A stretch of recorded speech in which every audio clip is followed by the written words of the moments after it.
Let's go. Stop moving. Oh my god. Hiya folks, Lethal Company's gotten insanely, concerningly popular, and you already know that unless you're stuck in an Eclipse Ren 24/7 because your crew left you behind. Still not over it. Lethal's mixture of blood-curdling horror with a strangely never-before-seen self-awareness of its own silly nature is so refreshing to play, and I've been playing it a lot. It was an instant buy when I realized how cheap it was with the high levels of silly it could offer. Marketing pitches aside, I hate playing it.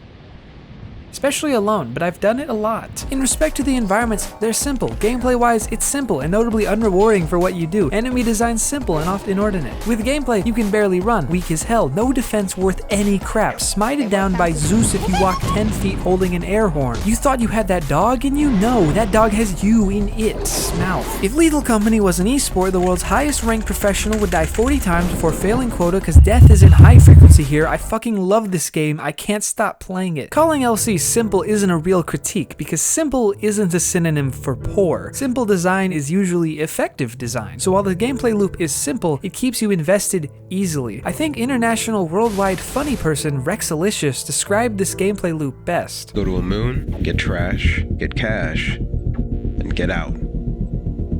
Alive. That one's...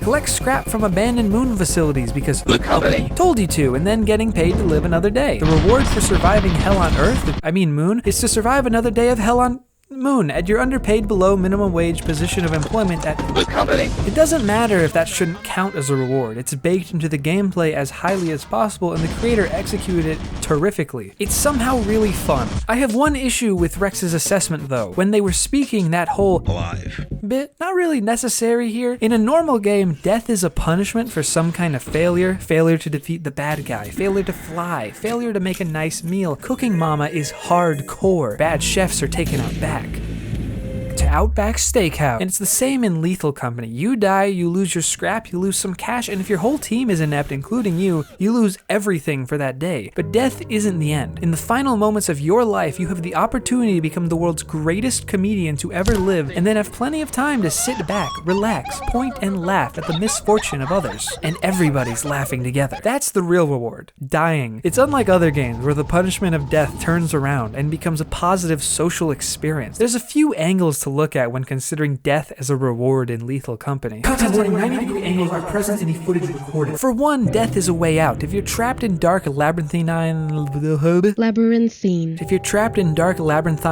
unsure if anybody else is alive, no idea where to go, you might end up gazing into the piercing eye octet of a bunker spider in front of you. A coil head approaches you from behind. Slime.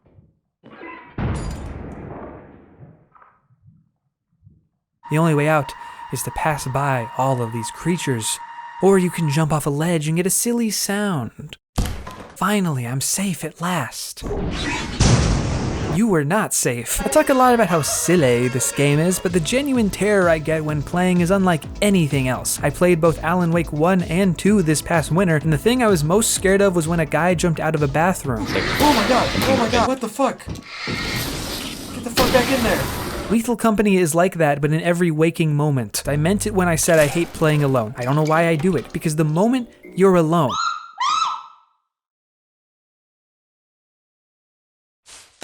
you have a fun time. Being separated from your crew is hell. Oh, fuck. Take me.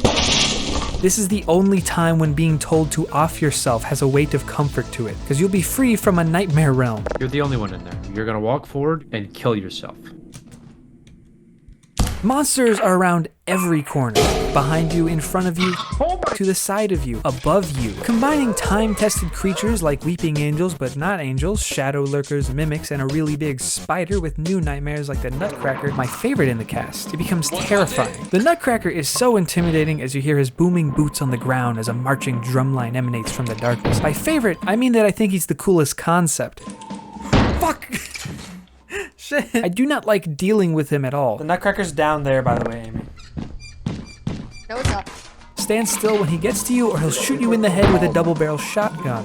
Like it's Ravenholm in Half-Life 2. His design is just as terrifying as everything else. Just a Nutcracker. Nah, this dude has a big ol' eye with meaty bits poking out. How nice. The monsters all just have wonderful designs. Coil heads, brackens, leviathans, snare fleas, dogs, giants, whatever the thing of the building is, forehead girl, mask, hoarding bugs. The bracken and the hoarding bug are basically the mascots of the game. Hoarding bugs, colloquially known as loot bugs or yippies, are fucking crazy.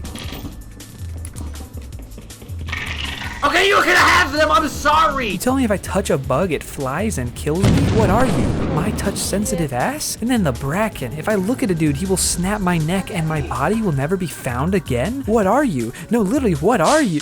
I'll make the choice if I give up completely, please take me, Great Void, any day. You do try your best to survive, that's your goal, of course. Second to collecting scrap, that is. But you're having such a good time where you don't really mind dying and waiting to come back to life. It's extremely rare to feel angry in this game. Going back to the game's outlined reward, the game's goal is to overwhelm you. Unending forces present themselves to murder you by whatever means necessary for no motivation outside of overwhelming you and killing you. It's a fun kind of overwhelm. You succeed by delivering scrap and getting paid. That's your reward, right? Underneath scrap collection and fleeing and death is a story involving even more of all three.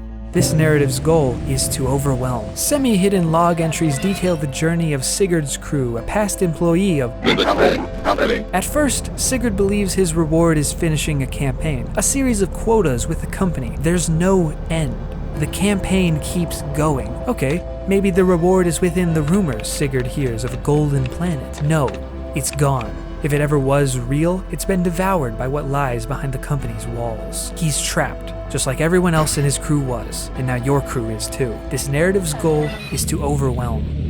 Finding no end in sight to the campaign, Sigurd and the player reading his entries come to realize they have no say in how this story goes. They mean nothing to the company, hardly a person, now a tool, an asset to be disposed of, just like the scrap you sell. The reward for your success, making a high quota, failing your quota, it's all the same. The game's narrative reward is death. Your reward for thinking you had a chance. Your reward for failing to be the ideal asset. Your reward for thinking the infinitely sprawling, screaming mass behind the company walls ordering you was anything more than a monster.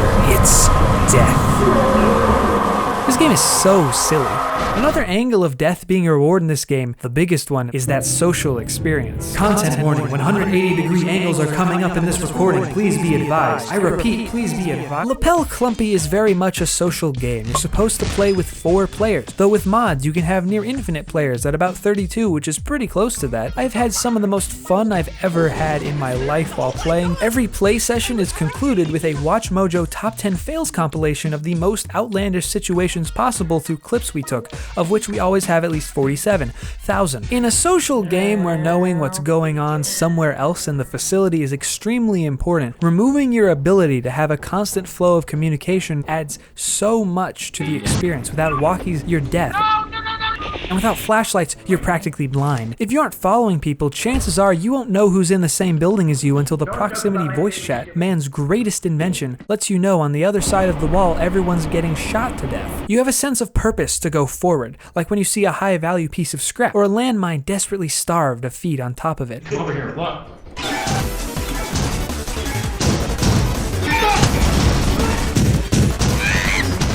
I don't trust you.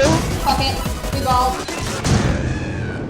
It's fun to mess around with your friends, not at their expense, but where you're all in on the joke. Escaping monsters is what I'd prefer, but we're all here to have fun, and however we have fun, we'll have fun having fun. Yippee! But nothing can... That's not mint. That's not mint. Go. Oh, it is. Okay. Your fucking name was hidden behind your big ass hat. Fuck that. Zeekers understood this universal fact that screwing with people is funny by adding mechanics that did just that. If you manage to kill the Nutcracker with a shovel or sign instead of killing your crew with it, he drops a shotgun. Finally, real defense. I don't know if it has any shotgun shells in it. What's this safety button do?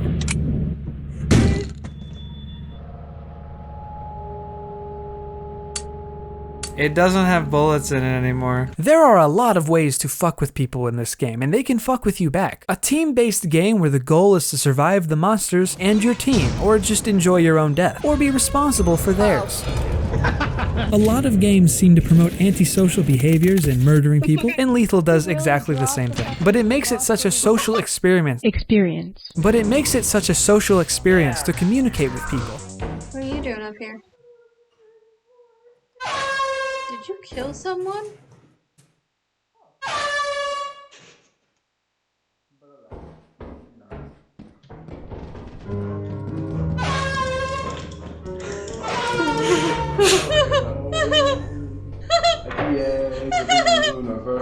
What better reward can you ask for in this game than death? Money?